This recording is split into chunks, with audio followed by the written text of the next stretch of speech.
আসসালামু আলাইকুম। এখন দেখবেন সংবাদ শিরোনাম।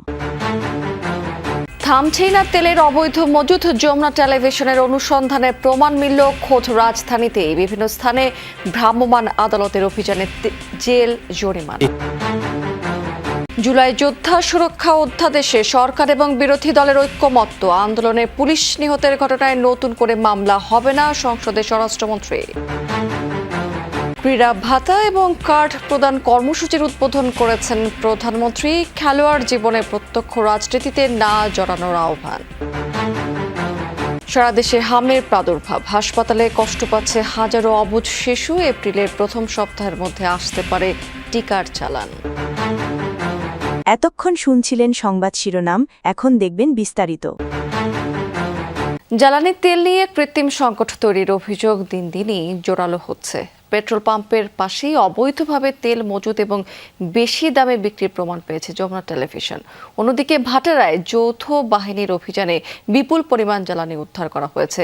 গাজীপুরের কোনাবাড়িতে ফিলিং স্টেশনে তেল মজুত রেখেও বিক্রি না করাতে ম্যানেজারকে জেল দিয়েছে ভ্রাম্যমাণ আদালত। এদিকে দেশজুড়ে তেলের সংকটে ভোগান্তিতে পড়েছেন সাধারণ মানুষেরা।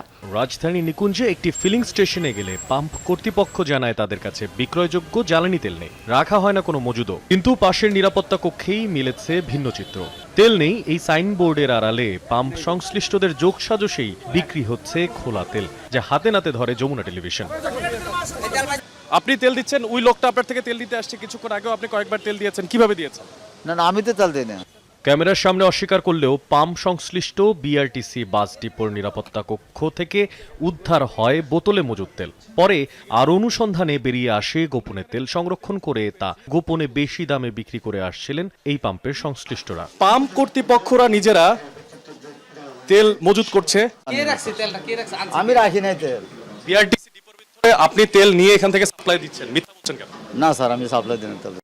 এই সময় বিষয়টি নিয়ে কথা বলতে গিয়ে প্রথমে দায় এড়িয়ে যান পাম্পের ব্যবস্থাপক।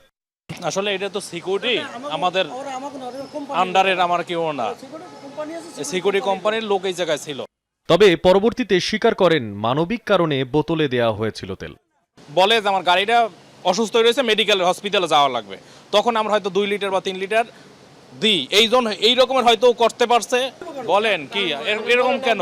এরকম তো কোনো সময় করে না, কেউই তো করে না, কিন্তু আপনি এভাবে করলেন কেন? বলছি ভাই 5 লিটার তেল দেন, এক লোকের তেল চাইছিল, আমার কুশল ডাকতাম। সরকার নির্ধারিত 120 টাকার অকটেন এখানে গোপনে বিক্রি করা হচ্ছিল 200 থেকে 220 টাকায়। জুলাই যোদ্ধাদের সুরক্ষা অধ্যাদেশ সর্বসম্মতিক্রমে সংসদে বিল আকারে পাশ করার বিষয়ে ঐক্যমত্য হয়েছে বলে সংসদে জানিয়েছেন স্বরাষ্ট্রমন্ত্রী সালাউদ্দিন আহমদ।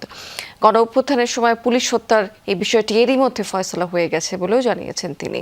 আর জ্বালানি পরিস্থিতি, সরকারের প্রস্তুতি, পরিকল্পনা সংসদে তুলে ধরে জ্বালানি মন্ত্রী বলেছেন যে জনগণের মধ্যে আতঙ্ক অনর্থক জটিল করে তুলেছে জ্বালানি পরিস্থিতি। সম্ভাব্য চাহিদার চেয়েও বেশি প্রস্তুতি রয়েছে সরকারের। তিনি বলেছেন যে জ্বালানি ঘাটতির চেয়ে মজুদের মানসিকতাই এখন সবচেয়ে বড় সমস্যা। সংসদ অধিবেশনের আজকের কর্মসূচির শুরুতে প্রশ্ন জিজ্ঞাসা ও উত্তর। পুলিশ হত্যা নামক একটা ফ্রেম ব্যবহার করা হচ্ছে আওয়ামী লীগের তরফ থেকে। সেই বিষয়ে যে অস্পষ্টতা তৈরি হয়েছে, সেই বিশৃঙ্খলাগুলো দূরীকরণে স্বরাষ্ট্র মন্ত্রণালয়ের পক্ষ থেকে কোনো উদ্যোগ আছে কিনা আপনার মাধ্যমে জানতে চাই। জবাবে স্বরাষ্ট্রমন্ত্রী বলেন, সে ফয়সালা যুদ্ধের ময়দানেই হয়ে গেছে। গণ অভ্যুত্থানের সময় রাজপথে অভ্যুত্থানকারী আন্দোলনকারীদের বিরুদ্ধে যারা হানাদার বাহিনীর মতো ঝাঁপিয়ে পড়ে হত্যাযজ্ঞ চালিয়েছে, ম্যাসাকার করেছে, গণহত্যা করেছে, তারা জনতার প্রতিরোধের মুখে কেউ কেউ হয়তো প্রাণ হারিয়েছে, কেউ কেউ আহত হয়েছে, কিন্তু সেটা যুদ্ধের ময়দানে ফয়সালা হয়ে গেছে। এবং সেখানে জুলাই যোদ্ধাদেরকে সুরক্ষা দেওয়ার জন্য যে অধ্যাদেশ জারি করা হয়েছে, সেই বিষয়ে আমরা এই অধ্যাদেশটি এখানে গ্রহণ করার জন্য সবাই সর্বসম্মত হয়েছি। স্বতন্ত্র সংসদ সদস্য রুমিন ফারহানার প্রশ্ন মব কালচার নিয়ে বিস্তারিত পরিসংখ্যানও তুলে ধরেন তিনি। যেহেতু একটা খারাপ কালচার বাংলাদেশে শুরু হয়েছে এবং আমি নিজেও 21শে ফেব্রুয়ারি সেটার একজন ভুক্তভোগী। জবাবে স্বরাষ্ট্রমন্ত্রী বলেন, দাবি আদায়ের নামে কোনো মবের সুযোগ দেবে না এই সরকার। রাস্তাতে যে কোনো দাবি নিয়ে সড়ক অবরোধ করে দাবি আদায়ের যে প্রবণতা ইন্টারিম গভর্নমেন্টের সময় দেখা গিয়েছে, ক্ষেত্র বিশেষে সেই গভর্নমেন্টের দুর্বলতার কারণে ইন্সপায়ার্ড হয়েছে, সেটাকে আমরা আর কখনো অ্যালাউ করব না। জরুরি জনগুরুত্বপূর্ণ বিষয়ে 300 ব্যক্তিতে বক্তব্য দেন জ্বালানি মন্ত্রী। তুলে ধরেন জ্বালানি পরিস্থিতি, সরকারের প্রস্তুতি পরিকল্পনা। সংসদকে জানান 17 ফেব্রুয়ারি সরকার শপথ নেয়ার সময় ডিজেলের মজুদ ছিল 2,06,000 মেট্রিক টন। 30 মার্চ এ মজুদ এখন 2,18,000 মেট্রিক টন। 41 দিনে ডিজেল বিক্রি হয়েছে 4,82,000 মেট্রিক টন। এপ্রিল মাসে 50,000 মেট্রিক টন অকটেন আমদানি করা হবে। দেশের উৎস থেকে পাওয়া যাবে 30,000 মেট্রিক টন। আগামী 30 এপ্রিল সিলেট থেকে শুরু হতে যাচ্ছে নতুন কুড়ি স্পোর্টস, যা পরবর্তীতে সারা দেশে চালু হবে, এমনটি জানিয়েছেন প্রধানমন্ত্রী তারেক রহমান। সকালে তেজগাঁয়ে নিজ কার্যালয়ে ক্রীড়া ভাতা এবং ক্রীড়া কার্ড প্রদানের উদ্বোধনী অনুষ্ঠানে এসব কথা বলেছেন তিনি। এই সময় জাতীয় এবং আন্তর্জাতিক পর্যায়ে সাফল্য অর্জনকারী ক্রীড়াবিদদের স্পোর্টস কার্ড, মেডেল এবং সম্মাননা তুলে দেন তারেক রহমান। পরে প্রধানমন্ত্রী তার বক্তব্যে বলেছেন, সারা বিশ্বে ক্রীড়া শুধু শখ বা বিনোদন নয়, বরং পেশা হিসেবে দাঁড়িয়ে গেছে। বাংলাদেশও সেক্ষেত্রে পিছিয়ে থাকবে না। ক্রীড়াকে পেশা হিসেবে প্রতিষ্ঠিত করা সরকারের নির্বাচনের প্রতিশ্রুতির অংশ বলেও জানিয়েছেন তিনি। বলেছেন, দেশ স্বাধীন হওয়ার পর প্রথমবারের মতো ক্রীড়াবিদদের সম্মানী কাঠামোর আওতায় আনা হলো, যা তাদের আর্থিক অনিশ্চয়তা দূর করবে। তাদের উদ্দেশ্যে তিনি বলেছেন, কোনো দল বা গোষ্ঠীর জন্য নয়, ক্রীড়াবিদরা দেশের জন্য সম্মান বয়ে আনতে কাজ করবেন। 30 এপ্রিল সিলেট থেকে আমরা শুরু করতে যাচ্ছি নতুন করে স্পোর্টস, এবং একই সাথে ইনশাল্লাহ এটা সারা দেশে শুরু হবে। 7টা খেলা আমরা ডিসাইড করেছি। এই 7টা খেলায় কারা পারদর্শী, ধীরে ধীরে সেই প্রতিভাবানদেরকে আমরা বের করে নিয়ে আসব। পেশাদার খেলোয়াড়ি জীবনে আপনারা কোনো রাজনৈতিক দল বা গোষ্ঠীর প্রতিনিধি নন বা হবেন না, বরং ক্রীড়া নৈপুণ্য দিয়ে দেশের প্রতিনিধি হয়ে উঠবেন আপনারা। রাজধানীর সংক্রামক ব্যাধি হাসপাতালে 3 মাসে হামে আক্রান্ত হয়ে চিকিৎসা নিয়েছে 600-র মতো শিশু। মারা গেছে সেখানে 19 জনের মতো। রোগীদের অর্ধেকেরও বেশি আক্রান্ত হয়েছে টিকা নেয়ার আগে।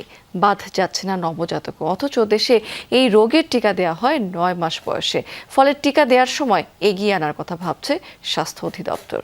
শয্যা পরিপূর্ণ, ওয়ার্ডে জায়গা নেই, তাই বারান্দা পর্যন্ত মেঝেতে বিছানা পেতে চলছে চিকিৎসা। এই দৃশ্য রাজধানীর মহাখালীর সংক্রামক ব্যাধি হাসপাতালের। 85 রোগীর মধ্যে হামে আক্রান্ত হয়ে ভর্তি 70 জন। জানুয়ারি থেকে এ পর্যন্ত এই হাসপাতালে হাম নিয়ে ভর্তি হয় প্রায় 600 রোগী।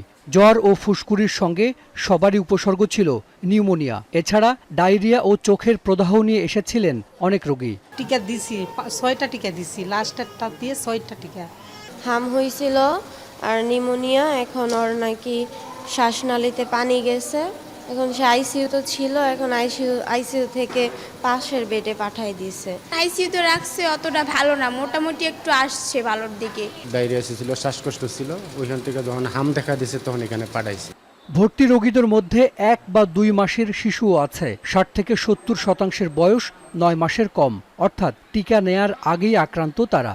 38% বয়স 1 বছরের বেশি। এদিকে টিকা নিয়েও শতকরা 10 ভাগ শিশু আক্রান্ত হয়েছে হামে। তাদেরই একজন 11 মাসের উম্মে হাবিবা।